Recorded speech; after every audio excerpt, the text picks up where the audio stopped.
Vamos hoy día a continuar con el capítulo 5 de la Confesión de Westminster y vamos a ver los artículos 6 y 7 en la continuación de la clase pasada.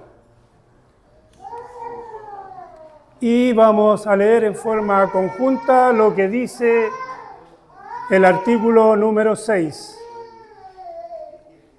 Y dice así: en cuanto a aquellos hombres malvados e impíos,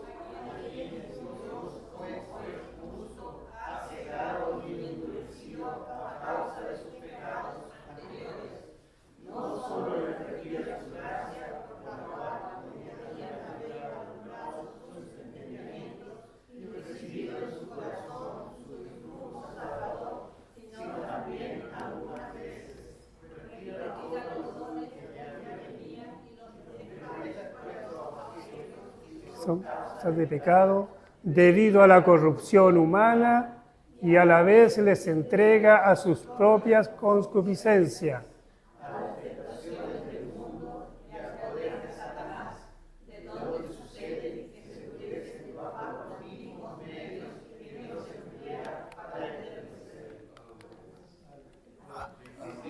Ahí. Hasta ahí era nomás. ¿Ya? Vamos a desglosar entonces este artículo y vamos a respaldarlo con la escritura, ¿ya? Así que vamos a empezar por este lado a dar algunos textos bíblicos y voy a empezar por el hermano Juan Carlos, que tenga bien a ver Romanos 1, 24, 26 y 28. Capítulo 1, versículos 24, versículos 26 y versículo 28. Después el hermano Jonás, Romanos 11, versículos 7 y 8.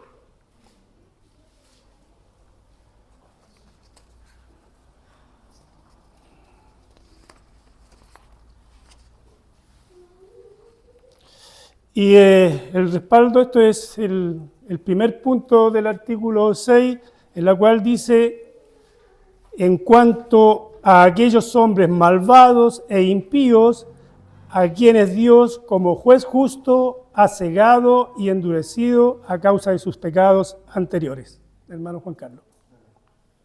Por lo cual también Dios los entregó a la inmundicia, en las concupiscencias de sus corazones, de modo que sonrojaron entre sí sus propios cuerpos. Por esto Dios los entregó a pasiones vergonzosas, pues aún sus mujeres cambiaron el uso natural por el que es contra naturaleza. Y como ellos no aprobaron tener en cuenta a Dios, Dios los entregó a una mente reprobada para hacer cosas que no convienen. Ahí está. Ahí en estos textos bíblicos nos dejan claro lo que es la soberanía de Dios y cómo actúa la providencia. Hermano Jonás. 11, capítulo 11, versículo... Sí. ¿Qué pues? Lo que buscaba Israel no lo ha alcanzado, pero los escogidos sí lo han alcanzado y los demás fueron endurecidos. Como está escrito, Dios les dio espíritu de estupor, ojos con que no vean y oídos con que no oigan hasta el día de hoy. Gracias, hermano. Entonces, en cuanto a lo que el punto que estábamos viendo, en cuanto a aquellos hombres malvados e impíos, a quienes Dios, como juez justo, ha cegado y ha endurecido a causa de sus pecados anteriores. Yo creo que con el respaldo de estos versículos queda claro de que el Señor hace eso, ¿ya? Tiene el poder para hacer eso. Ahora vamos a ver el segundo punto, que dice: no solo les retira su gracia, por la cual podrían haber alumbrado su entendimiento y recibido en sus corazones su influjo salvador. Voy a pedir al hermano Pablo que busque Deuteronomio 29:4.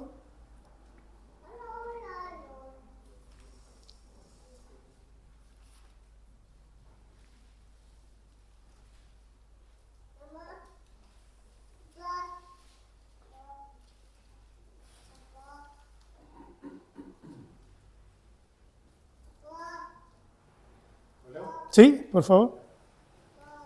Pero hasta hoy Jehová no os ha dado corazón para entender, ni ojos para ver, ni oídos para oír. Bien. O sea, les retira su gracia, por lo cual podrían haber alumbrado su entendimiento y recibido en sus corazones su influjo. Aquí en este versículo dice que hoy Jehová no os ha dado corazón para entender, ni ojos para ver, ni oídos para oír. O sea, está en la soberanía de Dios, en su voluntad de hacer al hombre en esa poner al hombre en esa situación, de retirar su gracia y alumbrar su entendimiento.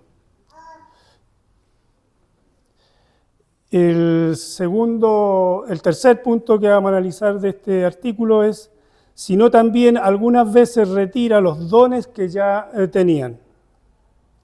Voy a pedir a la hermana Cintia que lea Mateo 13:12. Hermano Gerson, por favor, Mateo 25:29.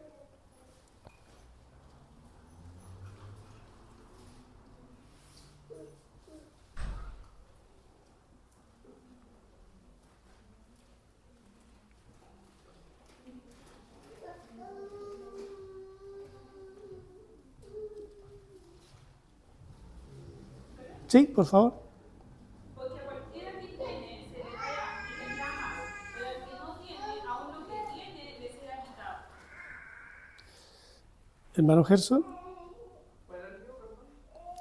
Mateo 25:29. 13:12. Por tanto, al que tiene le será dado y tendrá más, y al que no tiene, aún lo que tiene le será Quitado. Era para confirmar lo repite dos veces Mateo. Y ahí se ve que retira sus dones que ya tenía, ¿cierto? Porque a cualquiera que tiene se le dará y tendrá más, pero el que no tiene, aún lo que tiene se le quitará. En el siguiente punto dice, y los deja expuestos a objetos que son causas de pecado debido a la corrupción humana. Voy a pedir a la hermana María que lea Segunda de Reyes, capítulo 8, versículos 12 y 13. Segunda de Reyes,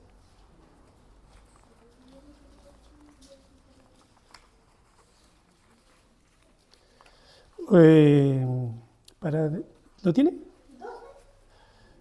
8, capítulo 8,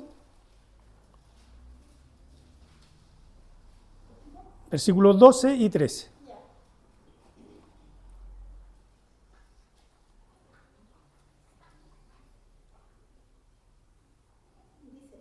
Entonces le dije a Asael, ¿por qué llora mi Señor? Él respondió, porque sé que el mal que harás a los hijos de Israel, a sus fortalezas, pegará fuego pegarás fuerte a los jóvenes, matarás a espada y estallarás a sus niños y abrirás el vientre de sus mujeres que están encima. y Asael Asael, dijo, que en su siervo este perro, para que haga tan grandes cosas, y respondió Eliseo, Jehová me ha mostrado que sí serás rey de Siria. bien, esta es una conversación que tiene un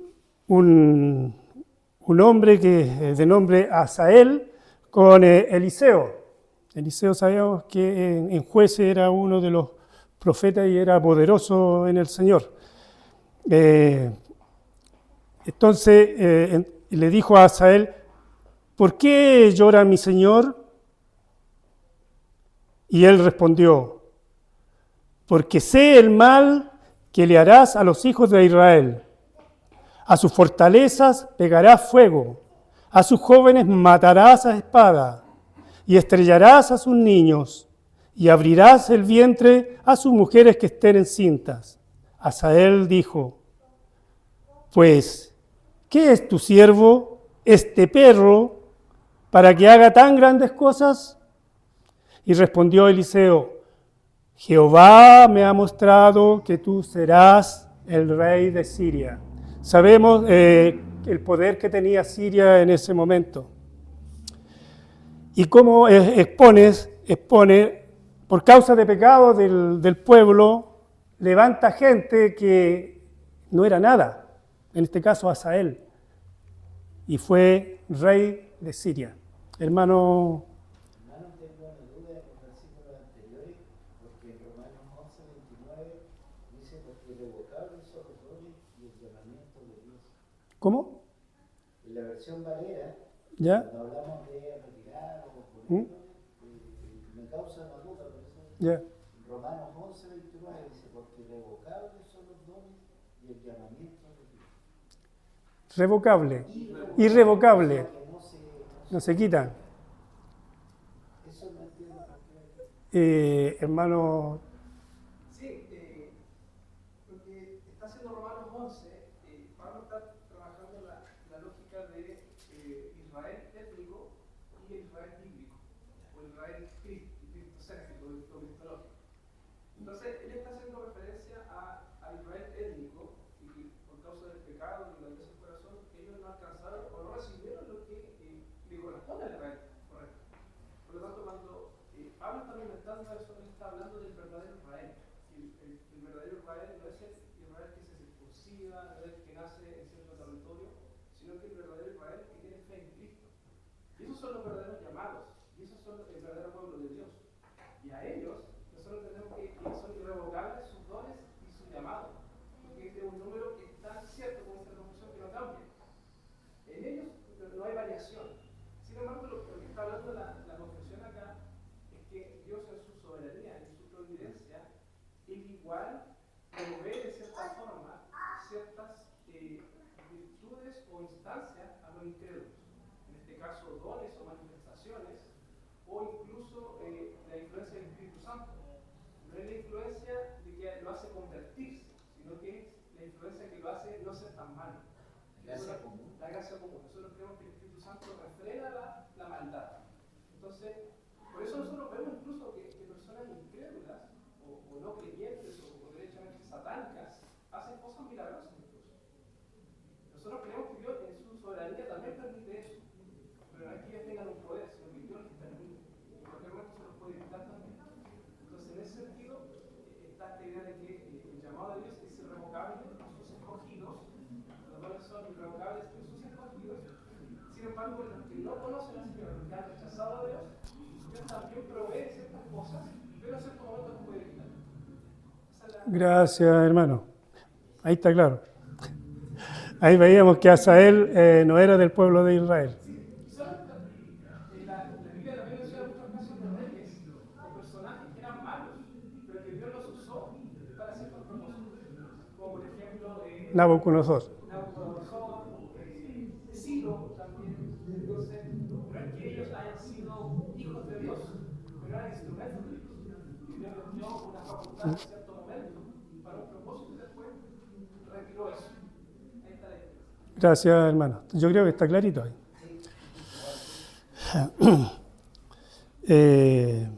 Bien, hermanos, vamos a proseguir entonces con otro punto del artículo 6 y dice, y a la vez les entrega a sus propias concupiscencias, a las tentaciones del mundo y al poder de Satanás. Hermano Igor, Salmo 81, 11 y 12. Hermano Tomás.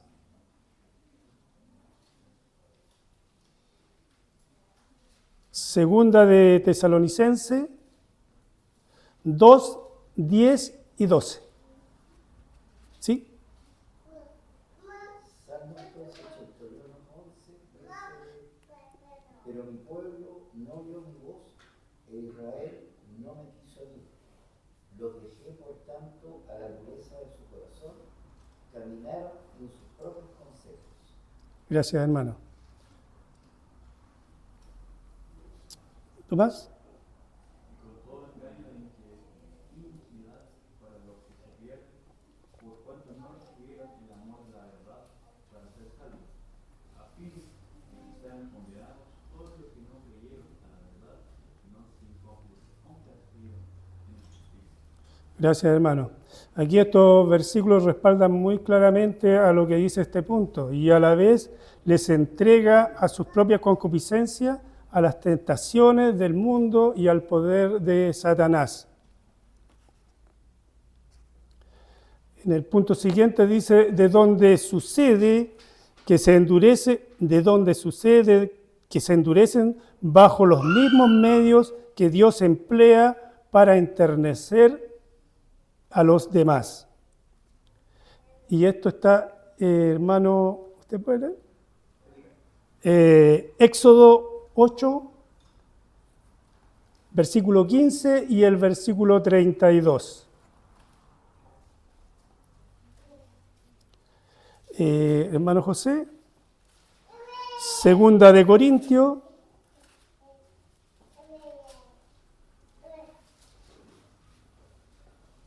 ...15 y 16... hermana Alejandra... Isaías 8:14...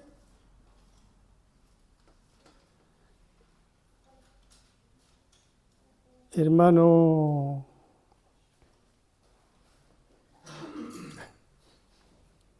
disculpe, se me olvidó su nombre. 7:3. Éxodo 7, versículo 3.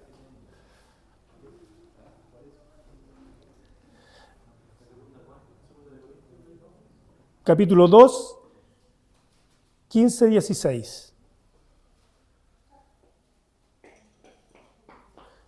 Hermano Leo, Primera de Pedro 2, capítulo 2, versículos 7 y 8.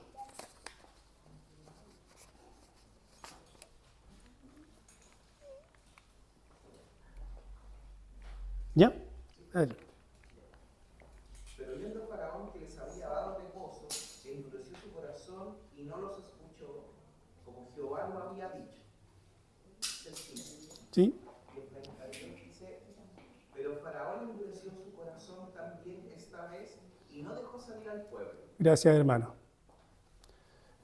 Hermano José. Segunda de Corintios, capítulo 2, versos 15 y 16, dice, porque para Dios somos grato olor de Cristo en los que se salvan, y en los que se pierden, a estos ciertamente olor de muerte para muerte, y a aquellos olor de vida para vida. Y para estas cosas, ¿quién es suficiente? Gracias, hermano. Dice aquí, porque para Dios somos grato olor de Cristo en los que se salvan y en los que se pierden. ¿Ya? A esto ciertamente, olor de muerte, está hablando de los que se pierden, para muerte. Y a los que se salvan, dice, aquellos olor de vida para vida. ¿Ya? Isaías 8:14. Este mantendrá seguro. En cambio, para Israel y Judá será una piedra que hace tropezar a muchos, una roca que los hace caer. Y para el pueblo de Jerusalén será una red y una trampa. Gracias, hermana. Aquí estábamos hablando también de lo que hablaba el hermano Gerson. Entonces él será por santuario, pero a las dos casas de Israel por piedra de tropiezo. Éxodo 7:3, hermano Germán. Y yo endureceré el corazón de Faraón y multiplicaré la tierra de Egipto y señales y maravillas. Gracias, hermano. Primera de Pedro 2, 7 y 8.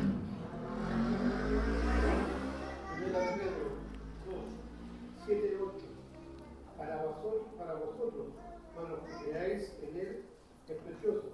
Pero para los que no creen, La piedra que los edificadores desecharon ha venido a ser la cabeza del ángulo. Piedra de tropiezo y roca que hace caer, porque tropiezan en la palabra, siendo desobedientes, a los cuales fueron también destinados. Gracias, hermano.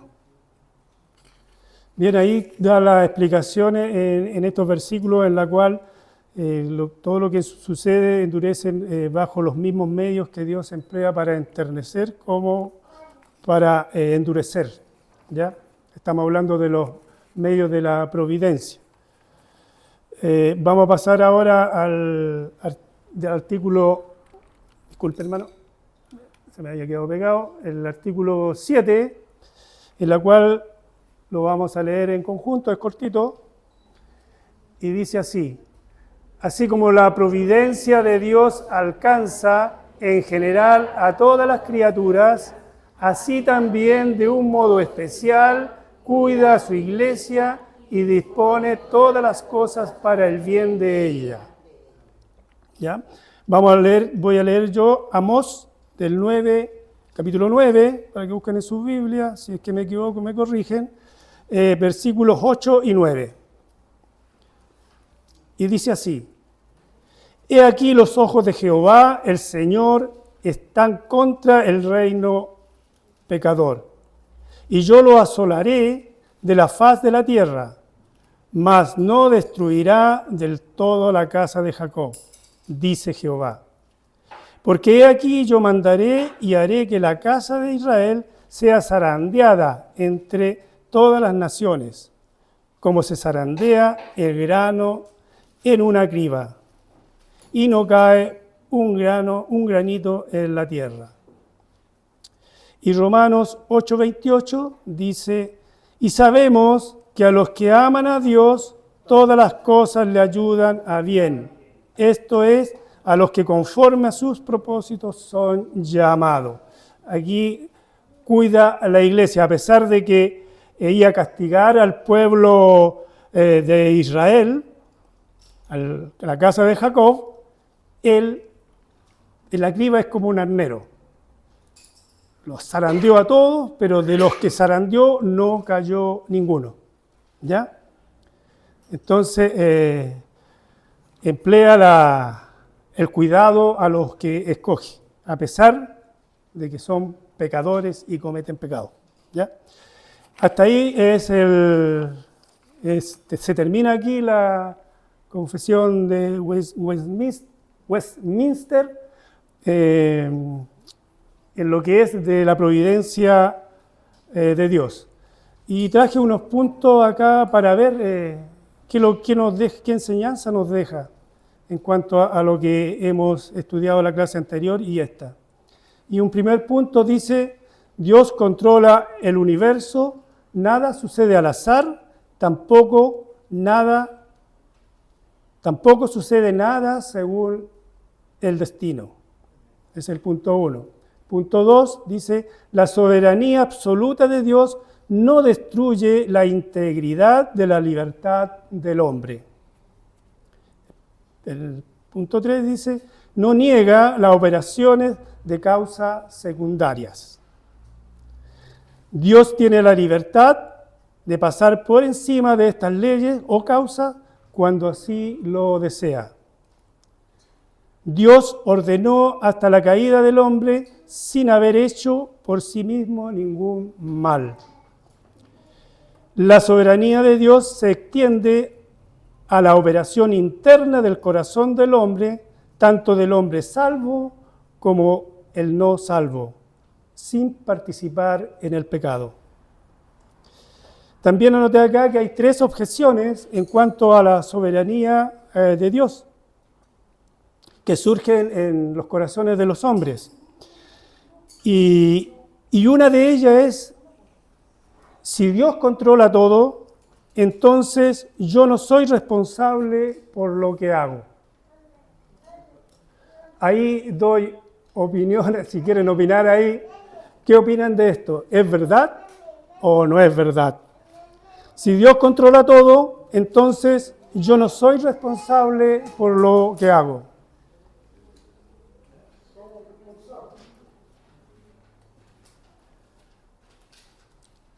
¿Ya? Bueno, lo vamos a dejar ahí porque estamos en el tiempo, ¿me parece? ¿No nos queda todavía? Nos queda todavía. Ya.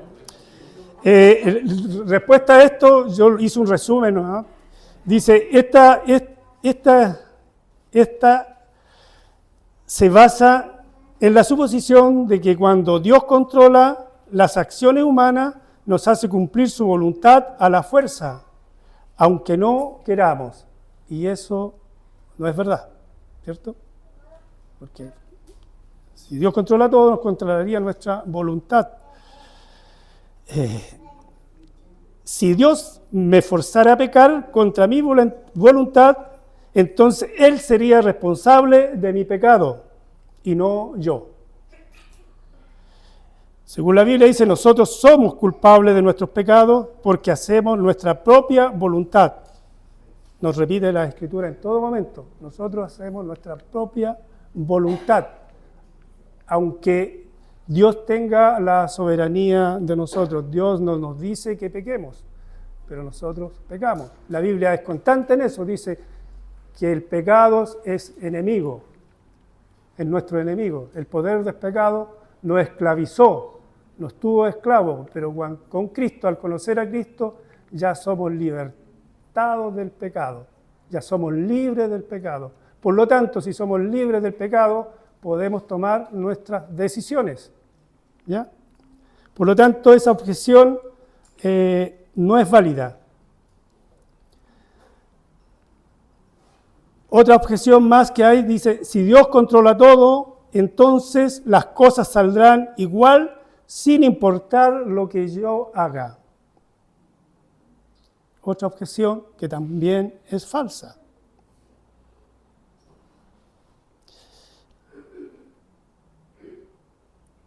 ¿O no? Hermano. O sea, dentro de ello, lo que yo entiendo,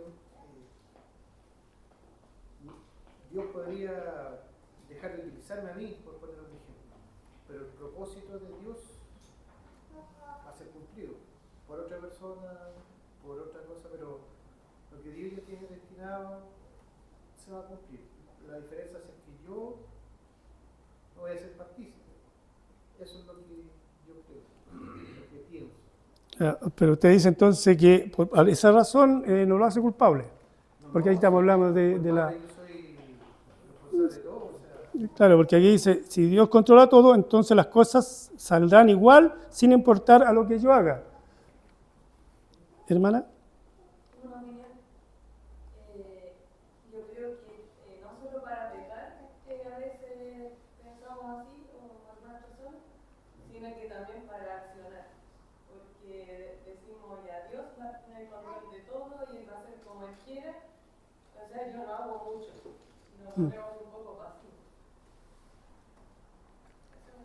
Eso parece que no está tan bien. Sí, pero la objeción esta dice que si Dios controla todo, si está controlando todo, entonces las cosas saldrán igual sin importar lo que haga yo o lo que yo haga. Si a mí me escoge, a mí me llama, yo puedo decir entonces, como Jonás, no le obedezco. ¿Cierto? En ese sentido, hermano, bueno, considerando un poco lo que usted decía anteriormente, todos somos responsables ante el Señor, porque Romanos 3 dice que no hay justo ni aún. Romanos 3, 23 que estaba leyendo dice que por cuanto todos pecaron y están destituidos de la gloria de Dios. O sea, nosotros tenemos una responsabilidad. ¿Y cuál es esa responsabilidad? Esa responsabilidad es que nosotros no hacemos la voluntad de Dios. Primera de Juan dice que el pecado es quebrantamiento de la ley, algo así dice. O sea, nosotros no obedecemos a la ley de Dios, por lo tanto estamos lejos de tener una relación con Él. Y esa es una responsabilidad nuestra, porque nosotros, se supone que nosotros debemos recomponer o tenemos entre paréntesis, la obligación. Pero no podemos hacerlo porque no tenemos las facultades ni las capacidades. Por eso es que Cristo vino como sustituto nuestro para cumplir lo que nosotros no podíamos cumplir. Y en Él tenemos esa relación. Ahora, sin embargo, nosotros después que hemos creído, también tenemos una responsabilidad. Esa responsabilidad tiene que ver con que nosotros debemos reaccionar o actuar conforme a lo que Dios nos manda ahora. Porque no podemos ser un creyente que dice, Dios me salvó, ahora me da lo mismo lo que hago con mi vida, con mi cuerpo, con mi ser. Y eso no es bíblico, porque las cartas de Pablo, por ejemplo, o cualquier otro texto bíblico que podamos leer, nos exhorta, nos confronta a que debemos tener una vida piadosa. Una vida piadosa significa tener una vida conforme a lo que Dios nos manda, obedecer a Dios en todo sentido. En nuestra familia, en nuestro trabajo, con nuestros hermanos, en la iglesia. Entonces, es un tema integral. O sea, nosotros no podemos estar ciegos y sordos en relación a lo que Dios, a lo que el Señor hizo con nosotros. Tenemos que tener una respuesta, y esa respuesta tiene que ser conforme a lo que el mismo Dios nos manda. Entonces, en ese sentido, debemos nosotros ser personas conforme al mandato que Dios nos ha dado. Sí, sí, hermano, gracias. Es que yo pensaba eso también que nosotros estamos llamados a hacer la voluntad de Dios. Dios se relaciona con nosotros y por medio de nosotros se da a conocer al mundo. Por lo tanto, sí tenemos que actuar. No nos podemos decir, ya, yo me quedo acá, no, me siento y no actúo. Pero Dios, por medio de nosotros, se relaciona. Hermano Igor. Por lo menos lo que yo veo en la Escritura es que al hombre se le olvida por causa de la caída del pecado, para que fuéramos creados. Entonces, cuando uno va al origen de ese problema, hay dos preguntas del problema original. Uno se da cuenta que el hombre, por el pecado, olvidó su dirección, para qué fue creado. Y nosotros fuimos creados para actuar. El Señor, cuando creó el universo, creó el planeta, creó todo este sistema, colocó al hombre. Se lo entregó a él para que lo administrara, lo trabajara. Entonces, no podemos quedarnos en un acto pasivo. De hecho, Dios odia a los flojos, lo dice después Pablo. El que no trabaja no come. Entonces, tenemos que siempre estar en una acción. Entonces nos llama a la acción. Y después hay algo maravilloso que hace Dios, que es lo que veíamos relacionado al versículo anterior, que Dios hace el querer como le hacemos nosotros. Entonces el mismo va creando esas necesidades en nosotros. Y para eso también ya está la separación, que muy bien la dijo el hermano Gerson, y la puedo entender, que no tiene los hombres naturales, no se van a someter nunca. Pero nosotros, o la gente que está llamada por Dios, tiene una obligación. Dios ya le entregó una tarea, por algo nos dotó a cada uno de los que estamos aquí. Tiene un don, nadie puede decir que no se le ha dado algo. Y ese don es para ponerlo al servicio. Y eso también lo estudiábamos en el Cario Comunado. Los dones son para servir. No para enaltezarnos a nosotros mismos. No son para decir, porque volvemos al punto original, no son nuestros, se nos dio, es un regalo que Dios nos dio. Ni siquiera nace de nosotros, sino que es algo que Dios nos entregó. Y Dios nos manda siempre a una actividad, no una pasividad. Es como el tema de la santidad. Uno dice, no, si Dios más adelante me quitará este pecado. No, sí, tiene que haber una acción conjunta. Por algo te dio el Espíritu Santo, para que tú puedas hacerte de él y con él vencer el pecado. Entonces, a lo que hoy, contestando a esa pregunta, no podemos ser pasivos. No podemos ser pasivos. De hecho, hay corrientes teológicas pasivas. Pero no es el tema. Nosotros estamos llamados a trabajar para eso. Ya. Gracias, hermano. Hermano Gerson. La doctrina de la providencia y el decreto de Dios son doctrinas como bien esenciales o medulares de la teología reformada. Y en ese sentido conversaba y comentaba mi hermano, porque acá en Chile no se entendió bien eso cuando llegó la teología reformada a Chile, a Sudamérica, porque se profundizó mucho en esto, en el decreto, en la elección, en la providencia, en que si Dios hace todas las cosas, bueno, él hará lo que vamos a predicar. Claro. Y eso influenció mucho en la idiosincrasia de los reformados en Chile, que en realidad no se esforzaban por salir a predicar, no se esforzaban por llegar a conocer a Dios, porque si Dios ya los conoció, ya los decretó, de alguna forma los trae. Y eso también marca un poco la negligencia que a veces también tenemos, de que olvidamos esta idea de las causas primarias y secundarias, que también estaba en el quiz. La causa primaria es como el decreto, lo que Dios, el plan de Dios. Pero las causas secundarias es cómo Dios lo lleva a cabo eso, cómo ese decreto se cumple. Y Dios determinó que la elección o el llamado de los perdidos sea a través de la iglesia. Por lo tanto, no podemos ser negligentes. La fe no se trata de yo creo en Dios y ahora me quedo aquí. No, la fe es yo conocí al Señor y ahora soy un instrumento para llamar al arrepentimiento a nosotros. Por lo tanto, claramente somos responsables de Dios. Y si no estamos evangelizando, si no estamos haciendo discípulos, estamos siendo irresponsables ante Dios, estamos pecando. Porque no estamos haciendo lo que Él nos llama a hacer. Eso es lo que... Gracias, hermano. Eso me recuerda a Pablo cuando dice Cristo en mí. O sea, todo el Señor es... Pablo continuó la obra del Señor porque su fe era que el Señor estaba en él, estaba el Espíritu Santo y es lo que lo mandaba y lo llevaba a hacer las obras. Por lo tanto, cuando dice, no, ya yo estoy salvo, ya yo no hago nada, llamará a otro el Señor, llamará a otro, si igual va a hacer su obra, si no es conmigo, va a llamar otro y yo me quedo acá.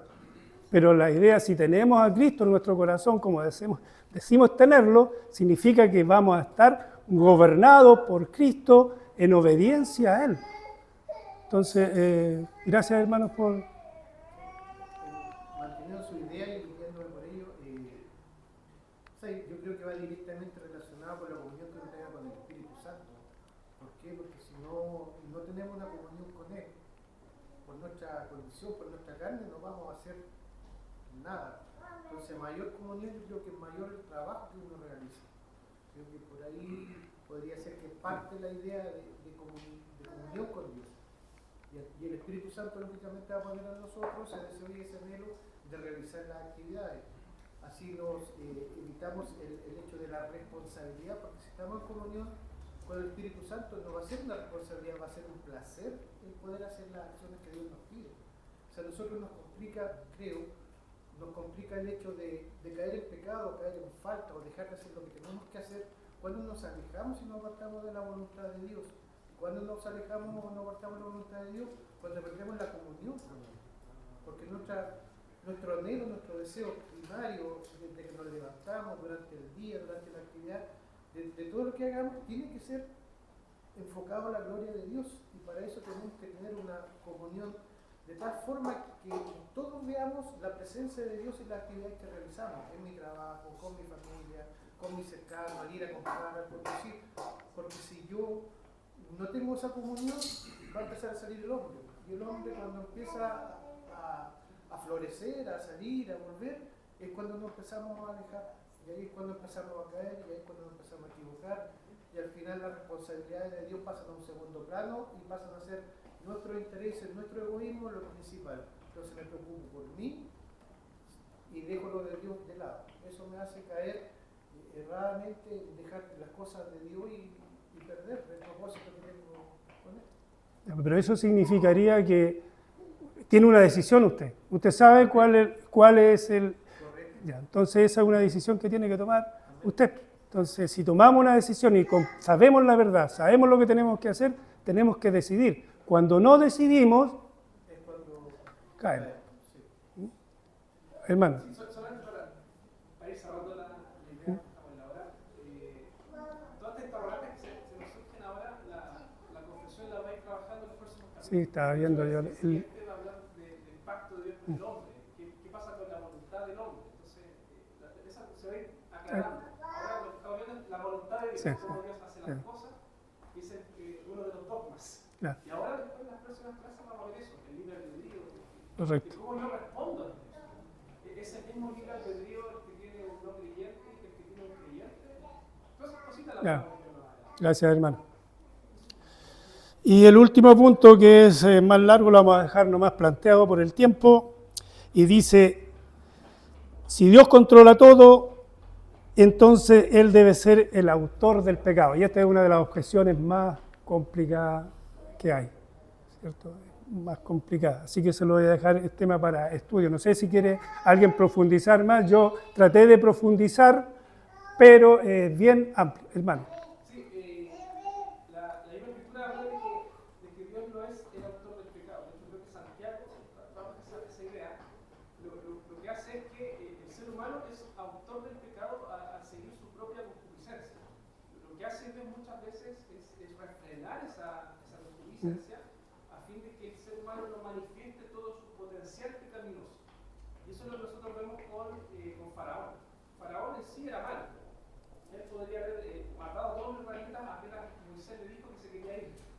Pero lo que vemos que, en primer lugar, Faraón endurece su corazón, es como que Dios deja que él se desarrolle. Es como Dios va frenando esa mano. Por lo tanto, nosotros creemos que el ser humano es responsable de sus pecados. Dios no peca, Dios no es autor del pecado, todo lo que Dios hace es bueno.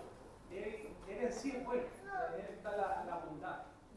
El ser humano es el pecador, el ser humano es el que corrompió el cielo, y eso también lo vamos viendo más adelante.